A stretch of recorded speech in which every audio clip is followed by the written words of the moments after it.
hope you're enjoying my dad's videos.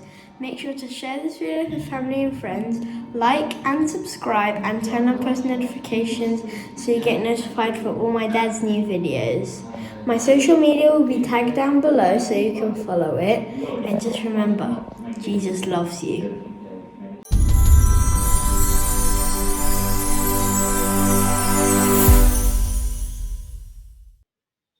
Hi guys, just one little factor here before we start this video here today. If for any reason my YouTube channel gets taken down, which could happen because we're challenging the deep state and we're challenging the powers behind the scenes. But if it does get taken down, I'm going to share the link below here.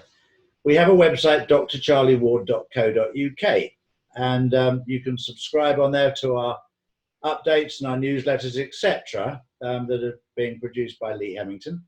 But you'll be able to keep in touch with what's going on. So at the moment, everything is nice and smooth. But if for any reason we get taken down, you simply go to my website, drcharlieward.co.uk, and register there, and you'll get all the information as to where we are or where you can view our videos. Hi guys, well today I've got Michael Tellinger again with me and also Peter Herrmann. Thank you guys for joining me. Very welcome. Hi Charlie. We're going through an amazing time right now. No, I just wanted to say hello to Peter. Sorry Charlie, I interrupted you. Okay, no problem at all. Intro, I'm so excited to see my friend Peter Herrmann here that I couldn't contain myself, but I'll let you do your intro. No, that's absolutely, the one thing I've tried to do, Michael, is just keep it authentic instead of having a script and a planned questions, and just talk to people, because I've found that people connect to in a world full of bullshit, they connect to the truth. And that's what I've tried to do, is just no pre-planned questions. We just talk as friends and try and get a message out there that's clean and clear to people, that's unadulterated. Oh, so you didn't get the questions that I emailed you then? Yeah, but that was to do with my sex life. I didn't think that was important. I'm not going off the script, sorry. If you are part of the media that's just going to try and wing it and ask me tough questions, exactly. I'll only take the questions that I've submitted to you in the official dossier. Oh, then we just finished. It's absolutely, what a great time we're living in, because I've noticed it. I don't know if you've noticed this in the last week to 10 days. The deep state and the cabal are really panicking now. I mean, they're getting desperate. It's nasty. It's nasty. I just want to quickly do something here and just to explain why it is that we're talking. Yeah. Because people say, well, what have you got in common? Why are these three guys on my screen here? Yeah. So obviously, I've met you over the last few weeks. We've done some amazing chats, had some amazing chats and discussions, and I hope we'll have a few more, specifically about Ubuntu and the One Small Town thing, which I'd like to talk in more detail, because I'm sure a lot of people are interested in that. I know from the emails that I received, but this specific connection was really important for me, because I opened a YouTube video a few weeks ago, whenever it was, last week, and I saw Robert F. Kennedy talking in Berlin on stage, you know, and I opened up the video, and who else but my good friend Peter Herrmann is on stage with Robert Kennedy doing the translations in German. So I got so excited, I immediately phoned Peter and I said, hey, I'm watching you live. This was a live broadcast. So I'm watching you live in Berlin with Robert Kennedy. Call me when you finished, because I'd love to catch up with you and hear about this event in Berlin. So then Peter and I spoke, because I got to know Peter very well. He's my brother in Germany. We've done several tours across Germany, and I've had the pleasure of being a guest in his house and so forth. So Peter is my soul brother in Europe and in Germany, and we have a deep connection. And he then started to tell me about this event in Berlin, and I thought, well, listen, maybe we should speak. And I mentioned Peter to you in our last discussion, so here we are. That's why we're talking today. That's very important to point out. And also, Peter can tell us firsthand what actually happened, because the mainstream media didn't cover it. Yeah, this is very, very true. It's amazing. I saw that image, you know, taken from somewhere above, and it shows the entire scene in Berlin, the Siegessäule, you know, the huge pillar, and the street of the 17th of June, and the Brandenburger Tor. And then over there you see a little bit of the Reichstag, which is the parliament, and you see literally hundreds of thousands of people over here with us, and a few people, maybe a few dozen, over there at the Reichstag, where they stormed the parliament. And the media just covered this little bit of a kind of a storm, you know. I mean, people just walked up the stairs and 3 policemen fought them back. Yeah, yeah. Like Jedi. We've seen the same sort of thing in London, where they've been nice and peaceful and the police have tried to create a storm for television. So the television have followed the police. The police have tried to stop them going a specific way for no apparent reason, just to cause a bit of trouble. But it shows the desperation. And I want to make one very clear point here, Peter, that there's absolutely nothing wrong with the Europe relationship of people. I get on with the Germans get on with the French get on with the Italians and the Spanish. It's only the politicians who create this division. Absolutely. Normal human beings, sorry. Yeah, no, I couldn't agree more. This is we've had so many people from so many countries at the main event, you know, where Mr. Kennedy spoke, and you know, actually he came up to me before the event. I wasn't supposed to be his translator. He had a translator with him, a young lady, and she just approached me maybe 10 minutes before we went on stage, or 15 minutes before. She said, you know, I know you're an interpreter, and I'm just a translator, so I'm afraid to go on stage, and can you help me out? I was like, sure, let's go. Brilliant. So then Robert said, you know, the people in the media actually in the States wrote about me, and they said that I would go to Germany to speak to 5,000 Nazis. And he said, you don't look like a Nazi, you know, actually. And those hundreds of thousands of people out there, they don't look like Nazis at all, because we see flags from all over Europe. You know, we see the flag from Israel, for example. Also, we see flags from, you know, many countries. And then we've had 8 different people go on stage and, you know, tell people the rules for the event, because we have to follow the rules, you know, keep the distance, blah blah. 8 languages, so many people from so many languages, even, you know, we had in Hebrew and Arab and whatever. So great people, Yeah. lovely people, and a great crowd, peaceful, and just following along with the speeches and, you know, singing and the dancing. It was just a wonderful event for peace and freedom. I just want to also get one thing straight and correct the misinformation that was put out by mainstream media. They said like 40,000 or something like that people. You were there, and that's why I phoned you immediately afterwards, and I wanted to know about the event, because it was obviously a huge event. And there were other huge events in Ireland, in Norway, or wherever. There were just bloody events all over the world, but the media just does not cover it. Of course not. But so tell us, in your perception, Peter, how many people were actually there? It's pretty simple for me, because I participated in the marathon in Vienna in 2016. Actually, I ran only the half marathon, so, you know, I can't take the credit. But I always start out last, you know, and then try and get as far as possible. So I saw 43,000 people in front of me in Vienna, in front of the Donau Bridge. And I can have a pretty good comparison, you know. So I saw the people only in Friedrichstraße. That's the first event starting at 10:30, which they never let go. You know, they just stopped us there, and they wouldn't let us go through the town as it was supposed to be. So they stopped us there, and I saw about 4 or 5 times the crowd that I saw in Vienna. So 150 to 200,000 people only in Friedrichstraße.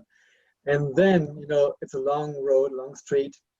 Then I walk over to the Brandenburger Tor, Siegessäule, and so forth, and the main event, and I saw at least, well, 5 times again of that crowd, you know.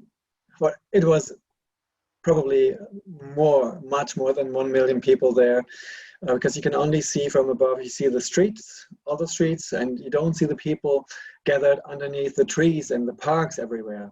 And we've had, actually, there was an Austrian journalist, and he said he tried to get in to the event, and the police stopped him and hundreds of thousands, he said, they stopped to remain in the streets of Berlin. So again, several hundred thousands there also.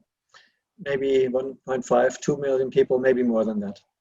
They also closed the borders, did they not? Or she attempted to close the borders to stop people coming in from Europe to support you guys. Wow. Yeah, they tried everything. They tried to stop the main event. You know, we've had 112 events scheduled for Saturday. And the police, well, the ministry of whatever that, the police, whatever that is called, they said 100 of them can just to go along and do their business, and 12 are not allowed to do the event. And it was one of the 12 was our main event. So they stopped it on Thursday. And again, we went to court. We are pretty good with the lawyers right now. We know what to do. And so we got them to have to take a step back, and so we're allowed to do it. Just keep our distance, you know, the social distancing stuff, which is, well. I could see the social distancing was fantastic there. People like at least 15 centimeters apart. Well, in fact, you know, we've had to stick to those rules, because every 20-30 minutes police came up to us in the backstage area saying, talk to the people and tell them to keep their distance. So what they did, they just put out some chalk, you know, into the crowd, and people just, you know, draw circles around themselves. You know, they can't find out who came up with that 2 meter, because everybody that's claimed it was them that said it is in denial. They said, no, I never said it. No, and they can't actually find anybody factually that suggested 2 meters was a distance, because there's absolutely no scientific evidence to back that up at all. None. Yeah. It's 150 here in Germany, and in Austria it's the distance of a young elephant, actually. A baby elephant. That's what they say in Austria. Because elephants are natural to Austria. Yeah. Absolutely. Yeah. Yeah, it's amazing. What's happening right now is unbelievable. But we're living in a fantastic time. We're in a third world war. We're not being asked to fight, apart from being digital warriors and trying to stand up for what's right. But it's fascinating to see what they're trying to get away with in the mainstream media. Last week was a huge, huge, huge event, bigger than Germany, bigger than London, bigger than everything. A peace agreement signed between Kosovo and Serbia. Nothing in the media. Exactly. Good news doesn't do any good for Trump, does it? That was a huge thing, and I've spent quite a a long time, or I've been to the Balkans many times to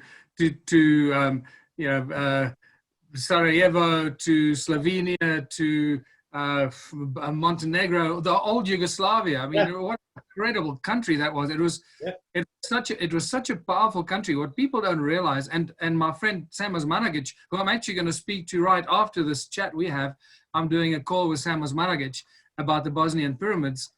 And so I've spent a lot of time, I've traveled through all those Balkan countries with Sam and done lectures there. And so I'm very close to that place. What I learned from Sam about Yugoslavia and the passion that the people live there, that they had even for Yugoslavia as what it was. And it was an absolute attempt to break that up, although they were different peoples put together, but as a unit, as a united group of people, it was a very strong country. Yeah.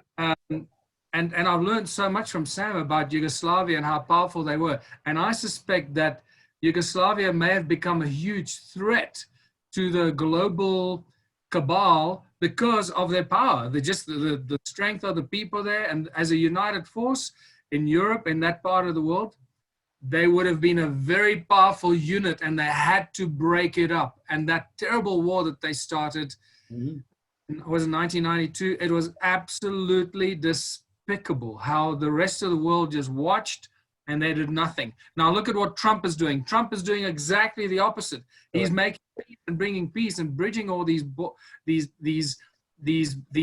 potential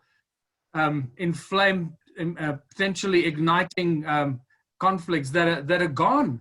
Yeah, and it's spectacular. The other beautiful thing with what he's doing is these people, and he'll do the same with Iraq as he's doing now with Libya and Syria and countries like this, where people have fled their countries. And you don't need to be a rocket scientist. You want to go back to your motherland. It doesn't matter if you come from England, South Africa, or Germany. If you're forced out of your country, and most are forced out because of war. And of course, the minute that stops, and then it comes back to being beautiful again, and people will want to go back.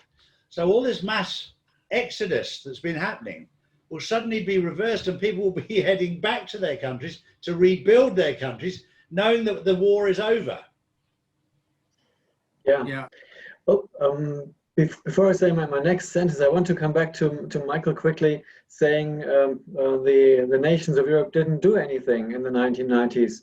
They did in 1999. Actually, they started a war, you know. So that's what they did, and Germany was in it. And Germany, under the Social Democrats and the Green Party, started the first war after the Second World War with other countries. And I think it needs to be remembered that they did that, and that we still are fighting wars in the world as a German nation. And you know, I don't subscribe to this point of view, and I want it differently. And I want Germany to be back to come to be a peaceful country. You know, like I lived in my entire life since the 60s, and now what I see is that they are trying to get us into something completely different, and people more and more realize it.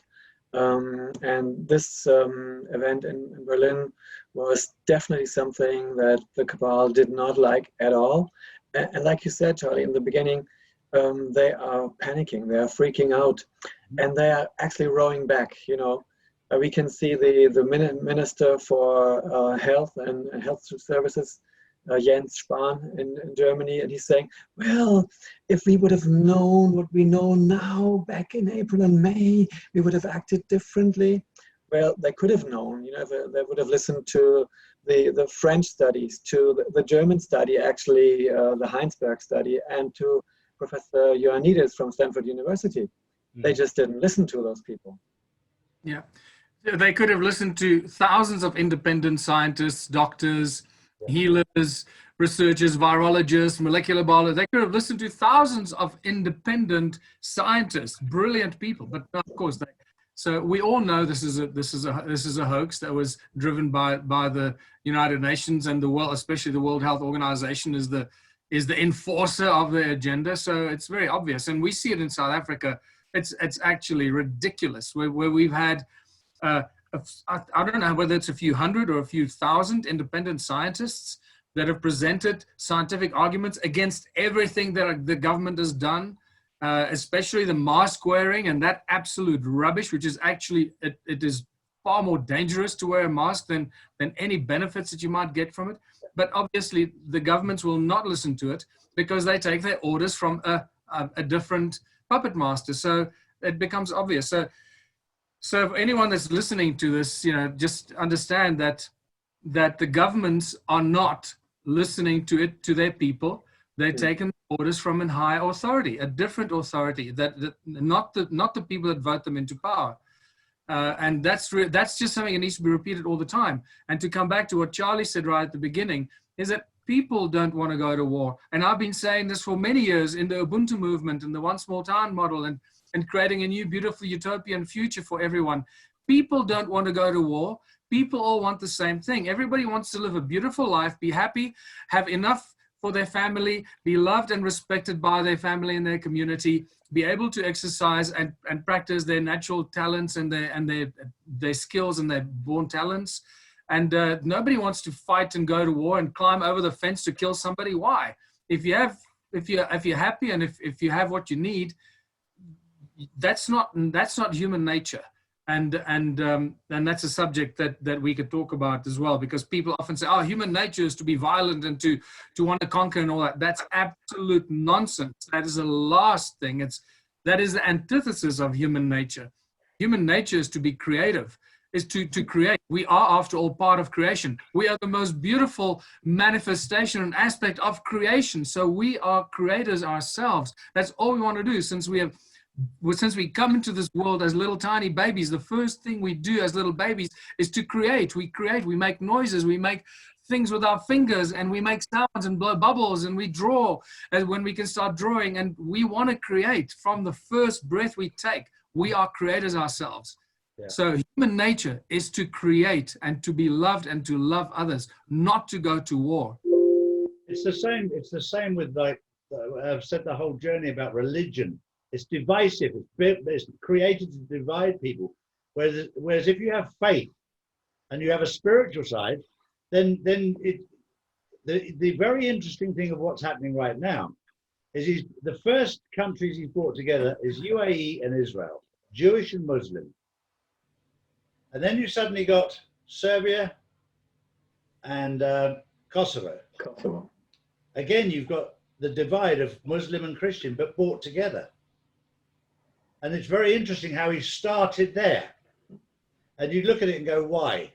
And then you look at religion, because I remember being told when I met my wife, oh, you can't marry her because she's a Muslim. I've gone, well, it doesn't say that in the Quran. It doesn't say it in the Bible. It's man-made. And you see how they try and divide you. We have a little boy, Justin, who's 10 years old. And that's what happens if you put a Muslim and a Christian together. You get the perfect child. I'm looking here for a quote that I just love, the comparison between religion and spirituality. So I'm just looking, excuse me if I'm not looking at the screen, I'm looking for the quote on my phone because I don't want to say it and then mess it up, but it's just so beautiful. So while you guys are talking, I'm going to see if I can find it. If not, I'll give up on it. I just got one piece of interesting information that came in today, which was rather funny. It came in from Sweden that obviously didn't have the lockdown. And they're worried because they haven't had the lockdown. I've been telling people the lockdown was so they could arrest all the dirty, deep state and the cabals, have them arrested. And Sweden says, well, we haven't been locked down. Will you make sure they arrest the bad people here as well, even though we haven't been locked down? So I think, don't worry, they've got them in your sights. Don't worry about that.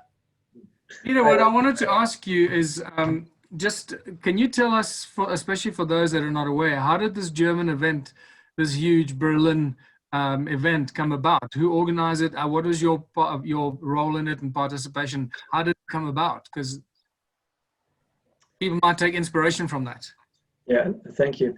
Well, back in April, several initiatives started in Germany, and one of them was my little initiative called Nikolaikirche ist überall, which means the Nikolai Church in Leipzig, where the GDR revolution started back in 1988, 89. I said, well, this is now basically the same situation. You know, we don't have our civil rights anymore, so we were not allowed to gather together and to speak our truth. And so I said, well, then let's go to the churches. You know, I'm not a Christian or a Muslim or anything. I was raised a Christian, a Catholic, but when I was 18, I just stepped out of the church and said, well, you know, this is creation, and I don't think I need a special place to go and pray. But then the churches are always during history, they have been the ones to give asylum to the people, you know, who were threatened by governments. So I said, we are being threatened by the government, so let's go to the churches, gather there, and speak truthfully. And we did, you know. So that was an initiative that didn't draw so much attention, but some at least, and others like the people in Stuttgart, they call themselves Querdenken, which means thinking across the mainstream, if you will. And they said, we have to do something. So, you know, we were always in in loose touch, so to speak. We knew of each other, others' activities, and they were starting protest events in Stuttgart. And actually, it was a gentleman, Michael Ballweg, another Michael Ballweg, and he was just about to, excuse me, to go on a journey around the world, you know, when the lockdown came.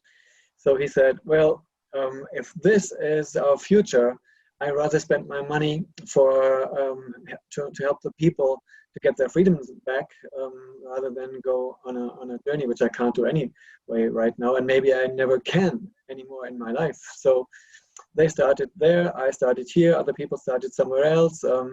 I brought some of the scientists together with politicians, high-ranking politicians, like the MP of Saxony, for example, who's pretty much, he's got a little more an open mind than most of the other politicians. So we brought Professor Bhakti, a wonderful gentleman, together with him, and they sat together and good things happened there. So, and we got drawn together more and more, the initiatives, and then 4 weeks ago or so, we talked about the big event and the next big event in Berlin after August 1st. And they said, well, we may need an interpreter there. So would you be willing? And I said, yeah, of course, you know. So to translate everything from German into English simultaneously, which I like better, you know, simultaneous, because it's easier than being on stage. But it's more fun on stage, of course. So yeah. And then your friends around the world can see you. Yeah, right. It was really good fun. Michael called me, and friends from Canada and the States, and other places in Europe. And I had so many lovely comments on that. And, you know, strangely enough, my friends in Germany who have been known for, you know, decades, like from school, none of them called me. None of them even saw it, probably, you know. So it's the new friends that I gathered over the past 20, 25 years, 30 years or so. Yeah, and so we came together, and Querdenken basically is the main force in Germany to organize and initiate those big events. And the next one will be in the beginning of October 3rd, actually. We will do a chain of humans, what do you call that, chain of human beings around the Lake Bodensee. Wow. So that's the next attempt. That's a fascinating one. Yeah. How big is that lake? What's the circumference? It must be probably around 200 kilometers or so. Wow. Whoa. Whoa. When you said lake, I thought, okay, it might be like 5 Ks or something. Wow. Yeah, it's we have Austria, Switzerland, Liechtenstein, and Germany bordering the Lake Bodensee. So we will have people from 4 countries gathering there, and many other countries, obviously, also. That is going to be absolutely awesome.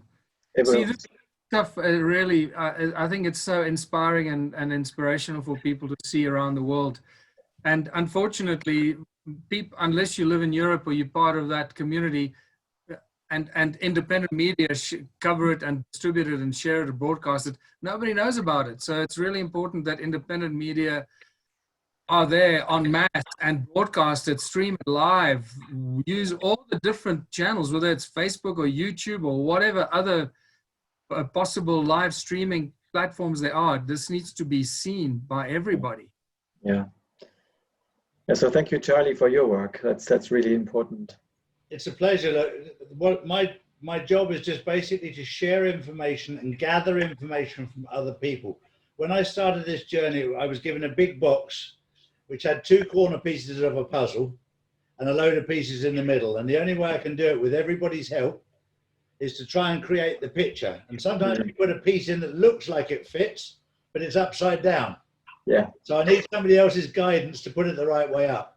And the journey has been unbelievable. I think I've done 250 videos now that we've published, and I've done 26 now that I can't publish. The ones that I can't publish, I treasure so much, from either doctors, nurses, police, there's been quite a few. I had a gentleman yesterday who was the press secretary for the National Health Service in the north of the UK for one of the trusts, and they offered to up his salary to 195,000 if he didn't question what he was told to do. Unbelievable. Yeah. So at which point, Charlie, do you think we'll reach a stage where you'll be able to publish those interviews? Because obviously this is what I've been referring to as the terrible truth that needs to come out, that people need to come to terms with. When do you think that time will come? I've agreed to hang on to them until they say so. And that particular person said they're looking for another job, but they have a family, a wife and family, so they can't afford to walk out right now. So I respect that. They have to feed their families right now, and they're having to do something they don't want to do. We've also recently had a number of police officers that have given interviews. We had the chief of police here in Spain went to the hospital, in Costa del Sol hospital, and the policeman that went with him found that on the top floor it was not only not full as they were told it wasn't even half full. In fact, it was completely empty. There was absolutely nobody in there. And 17 police officers walked out of their jobs last week because they couldn't stand with the light. It also probably helped them to find out that the government had stolen their pension fund.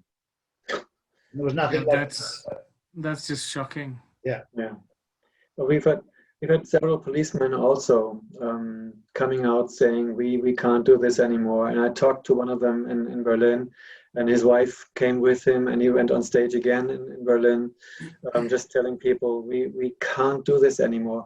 And actually, we have in the German law, there is something that is called the remonstration. I don't know whether this makes sense in English at all, but it means actually that if you, as a policeman or any other person working for the authorities, you have to speak up if you are given orders that are against the people, against human nature, against your feeling of integrity. You have to speak up. It's not a right. It's actually a must do. Yeah. And also the policemen don't, they just get along with it. And we talked to many of them in the backstage area, and they said, well, we're still going along with it, trying to find a way out. And I think more and more people realize that this is just a dead end that they're going into with these policies. Yeah. Well, that's the problem of the socioeconomic system that we have.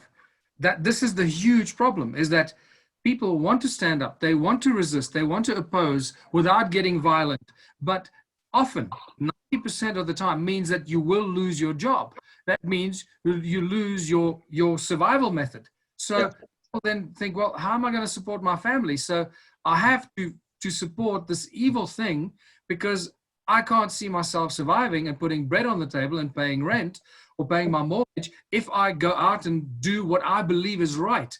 And this is I believe this is a huge moral, spiritual, emotional dilemma that billions of people feel right now. They know that what they're witnessing is absolutely morally, humanly, spiritually, philosophically wrong on every possible level, but they are scared of the consequences if they step out and actually be heard or say something or do something. It is really at this stage that you realize how grossly unfair and totalitarian the socioeconomic system that we're in is, and how it has enslaved all of us. This is the thing to look for, is that if people had the absolute freedom of choice to speak up and say what they believe, this will be over in a flash. But people don't, because they fear of losing their jobs and losing their livelihood and their ability to survive and look after their families. And if that's not the worst possible evil that we have to face right now, and this is why the Ubuntu movement and specifically the One Small Town philosophy is so critical, that we share this with people while they're protesting, while they're going to these protests and sharing the injustices with everybody else. They need to know that there is a plan. It's not just jumping up and down. In fact, that's what you and I discussed, Peter, right? Because you felt that in Germany, all these people are there, they're all saying the right thing. So, David Icke in England and everyone everywhere, They have their local heroes on stage, and there's Robert Kennedy in Berlin talking on stage, talking about freedom, we're going to take back our freedom. But what does that mean? What are we going to do with that freedom? And that's where the problem is. Yeah. If you create a platform for the people to survive and live beautiful lives, know that they're looked after, loved, and that they can have a life without stress and worries while they're still contributing to their communities and having whatever they need, then there's no solution. Then you have no freedom. Then we just go back to the same socioeconomic slavery system that we were prevented from participating in, actually. Right. Maybe one little tidbit of information here. I don't think that the youth will, fall into that trap anymore. Some of them will, of course. But Michael, you know Luca, of course. You know Enya and Luca, my daughters. And Luca is my youngest daughter. She's 15 now, Charlie. Okay. And 1.5 years ago, but actually 2 years ago, she was just 13. They did a project in school where every child had to do a project over the course of 1 year. So some would just restore an old motorbike, some would restore maybe an old closet or whatever. Some would just go on a bicycle across the Alps, whatever they did. And Luca said, Papa, I want to do something that is something I really want to do for the rest of my life. And she planned, Michael knows her, she's lovely and really tough. And she said, I want to do something for the animals. So she founded a little foundation for animal rights, which is called Change to Care. And it was just registered. We have to register things in Germany still as a German foundation. And she has plans. And over the course of the past 2 years, she spoke in front of the school for the project. Then a year ago, we had a peace conference here in Munich, where she spoke in front of 800 people when she was just turned 14. And she said, I want to stand up for animals' rights, she said, and everything that is connected with it, like what kind of food shall we eat, what kind of clothes shall we wear, what is good for the people, what is good for the country also, but always based on animals' rights. And so she has a plan, which is 1 more year of school, and then she wants to work for this foundation. She said, I don't want to work for someone else, and do what most people do. And her best friend joined her already. So they made plans for the year 2070. They said in 2070, in 50 years' time, the name Change to Care has to be only care, because by then we need the change. Change has to be accomplished. Well, I hope it comes a lot quicker than that. Yes, absolutely, of course. You know what? It's not just change to care for animals. We need to learn to care for our own as well. We've been very, very guilty in the white middle-class countries of older people putting them into old people's home when they should have been kept at home. Humanity begins at home, and I see it in England, I see it in America, I see it in Australia, I see it through Europe. People get old, they become a burden, we'll stick them in an old people's home. And that, we need to change our thought process. We need to care for our animals, but care for our old people too. Absolutely. But Michael, just very quickly, I've got to go in about 5 minutes. I'd love you to just do a 5-minute presentation on your one small town, because it's so beautiful there. I will do that very briefly. I just want to ask Peter one more thing. How did Robert F. Kennedy get involved in the Berlin event? I just couldn't hear you. It was acoustically distorted. How did Robert F. Kennedy get involved in that Berlin event? Actually, he was invited by Children's Health Defense, the organization that I think he co-funded in the States, and the German Department of Children's Health Defense invited him to come to Berlin, and then the connection was made to our event. Yeah. Okay. So Charlie, what I was going to suggest actually is that we do a separate talk, just you and I, about the Ubuntu movement, perfect, its origins, and evolved into what it is now, because it's important for people to know why it is that we promote this thing. And it's not just something that I came up with 2 weeks ago or a month ago or a year ago. It's something that's been evolving since 2005. It's taken a long time to grow, evolve, and become this mature philosophy.